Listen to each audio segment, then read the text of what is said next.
ഓം നമോ നാരായണായ. ശ്രീമദ് നാരായണീയം ദശകം 19 ശ്ലോകം 8. കഴിഞ്ഞ ശ്ലോകത്തിൽ ഭഗവാൻ പ്രചേതസ്സുകൾക്ക് വരങ്ങൾ നൽകി എന്ന് പറഞ്ഞു. നിങ്ങളെ സ്മരിക്കുന്നത് തന്നെ ഏറ്റവും ശിവകരമാണ്, മംഗളപ്രദമാണ്. രണ്ടാമത് പറഞ്ഞു, ഈ രുദ്രഗീതം ചൊല്ലുന്നവർക്ക് സർവ അഭീഷ്ടങ്ങളും സിദ്ധിക്കും. ഇനിയും ഭഗവാൻ അവർക്ക് വരം നൽകാൻ. നിങ്ങൾ സൃഷ്ടി നടത്തണം എന്ന ആഗ്രഹത്തോടെയാണല്ലോ തപസ്സിന് വന്നത്. അതിനുള്ള വരാണ് ഇനി കൊടുക്കുന്നത്. നല്ല ഒരു ഭാര്യയെ കിട്ടും. 10 പേർക്കും കൂടി ഒരു ഭാര്യയാണ്, 10 പേർക്കും കൂടി ഒരു പുത്രനാണ് ഉണ്ടാവുക. അതിനുശേഷം വളരെ കാലം സന്തോഷത്തോടു കൂടി ജീവിച്ച ശേഷം നിങ്ങൾക്ക് ഭഗവത് പ്രാപ്തിയും ഉണ്ടാകും എന്നാണ് ഭഗവാൻ വരം കൊടുക്കുന്നത്. ശ്ലോകം: അവാപ്യ കാന്താം തനയാം മഹീരുഹാം തയാ ആരമധ്വം ദശലക്ഷവത്സരീം സുതോസ്തു ദക്ഷോ നനു തത് ക്ഷണാച്ച മാം പ്രയാസ്യഥേതി ന്യഗതോ മുദൈവതാൻ. അർത്ഥം: മഹീരുഹാം തനയാം, വൃക്ഷങ്ങളുടെ മകളെ, തനയാം മകളെ, കാന്താം അവാപ്യ, നിങ്ങൾക്ക് ഭാര്യയായിട്ട് ലഭിക്കും.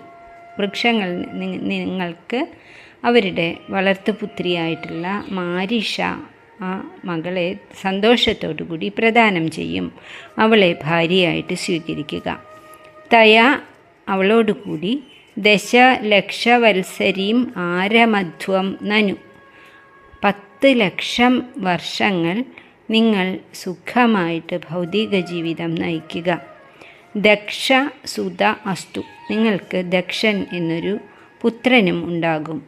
തത് ക്ഷണാത്, അതിനുശേഷം ഉടൻ തന്നെ, മാം പ്രയാസ്യഥ, നിങ്ങൾക്ക് എന്നെ പ്രാപിക്കുവാനും സാധിക്കും.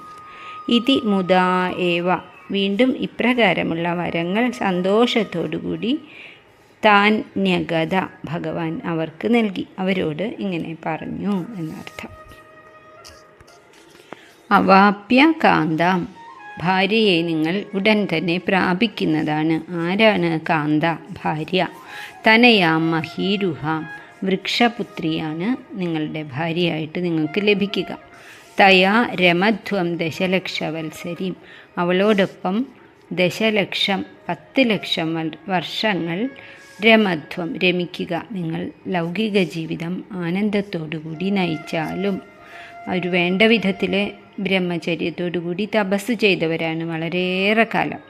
ഇനി അതിനുശേഷം നിങ്ങൾ ലൗകിക ജീവിതം അതുപോലെ തന്നെ സന്തോഷമായിട്ട് ഏറെക്കാലം നയിക്കുക. അതിനുശേഷം ഇനി എൻ്റെ അടുത്തേക്ക് മടങ്ങിപ്പോന്നു കൊള്ളുക എന്നാണ് പറയുന്നത്. ദശലക്ഷവത്സരീം രമധ്വം, 10 ലക്ഷം വർഷങ്ങൾ നിങ്ങൾ സന്തോഷമായിട്ട് ഭൗതികമായിട്ടുള്ള ജീവിതം നയിക്കുക. സുതോ അസ്തു ദക്ഷ, എല്ലാവർക്കും കൂടിയിട്ട് ഒരേ ഒരു പുത്രനാണ് ഉണ്ടാവാൻ പോകുന്നത്. ദക്ഷനായിരിക്കും, അത് അതിസമർത്ഥനായിട്ടുള്ള മകനായിരിക്കും. മറ്റേ പഴയ ദക്ഷനുണ്ടല്ലോ, ദക്ഷയാഗം അവസാനം ആടിൻ്റെ തലയൊക്കെ വെച്ചത്, ആ ദക്ഷൻ്റെ പുനർജന്മമാണ് എന്നും പറയും. തൽക്ഷണാത് മാം പ്രയാസ്യത, ജീവിതത്തിൻ്റെ ലക്ഷ്യം ഭഗവാനോട് ചേരലാണ്.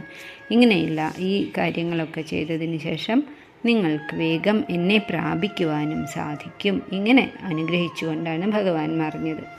അപ്പോൾ ഇവിടെ ആ വൃക്ഷപുത്രിയുടെ ഒരു കഥ വരുന്നുണ്ടല്ലോ.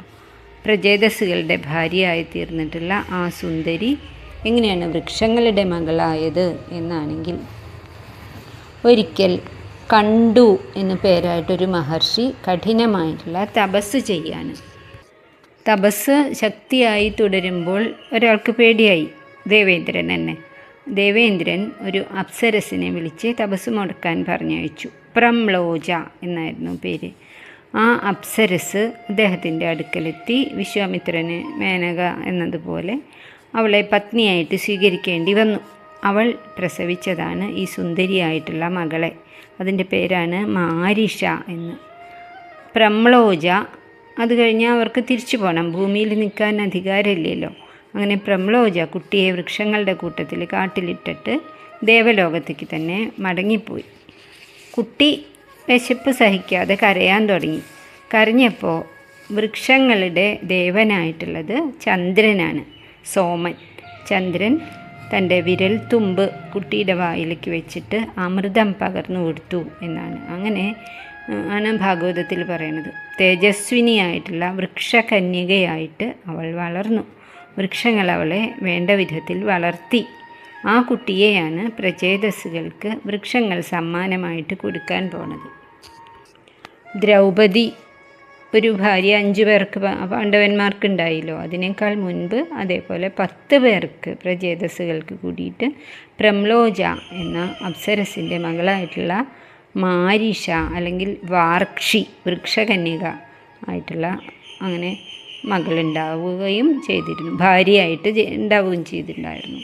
വിശ്വാമിത്രനും മേനകയും എങ്ങനെയാണോ മകളെ കാട്ടിലുപേക്ഷിച്ച് പോയത്, ശകുന്ത പക്ഷികൾ അവളെ വളർത്തിയത്, അതേപോലെ ഈ കണ്ടുവിൻ്റെയും പ്രംലോജയുടെയും മകളായിട്ടുള്ള കുട്ടിയെ വൃക്ഷങ്ങളാണ് വളർത്തിയത്. അതുകൊണ്ടാണ് വൃക്ഷകന്യക എന്ന് പേര് വന്നത്. ശ്ലോകം ഒന്നും കൂടി നോക്കാം. അവാപ്യ കാന്താം തനയാം മഹീരുഹാം തയാരമധ്വം ദശലക്ഷവത്സരീം സുതോസ്തു ദക്ഷോ നനു തത്ക്ഷണാത് ച മാം പ്രയാസ്യധേതി ന്യഗതോ മുദൈവതാൻ. അപ്പോൾ ഇവിടെ നമുക്ക് പഠിക്കാനുള്ളത് ഉറച്ച മനസ്സോടുകൂടി ധാർമ്മിക നിഷ്ഠയോടുകൂടി ഭഗവാനിൽ ഭക്തിയോടുകൂടി ഒന്നും ആഗ്രഹിക്കാതെ തന്നെ തപസ് ചെയ്താൽ മതി. തപസ് എന്ന് പറഞ്ഞാൽ ഭഗവാനെ ഉള്ളിൽ ഉറപ്പിക്കുക. അങ്ങനെ ചെയ്താൽ തന്നെ സജ്ജനങ്ങളുടെ സംസർഗം കിട്ടും. നമ്മൾ ആവശ്യപ്പെടാതെ തന്നെ ഭഗവാന്റെ കൃപ നമ്മളിൽ വർഷിക്കപ്പെടും. നമുക്ക് എല്ലാ അനുഗ്രഹങ്ങളും ഭൗതികമായതും അതിനുശേഷമുള്ളതും എല്ലാം ഭഗവാൻ ചോദിക്കാതെ തന്നെ തരും. അതുകൊണ്ട് നമ്മളെപ്പോഴും ഭഗവത് ചിന്ത മനസ്സിൽ നിന്നും വിടാതെ സൂക്ഷിക്കും.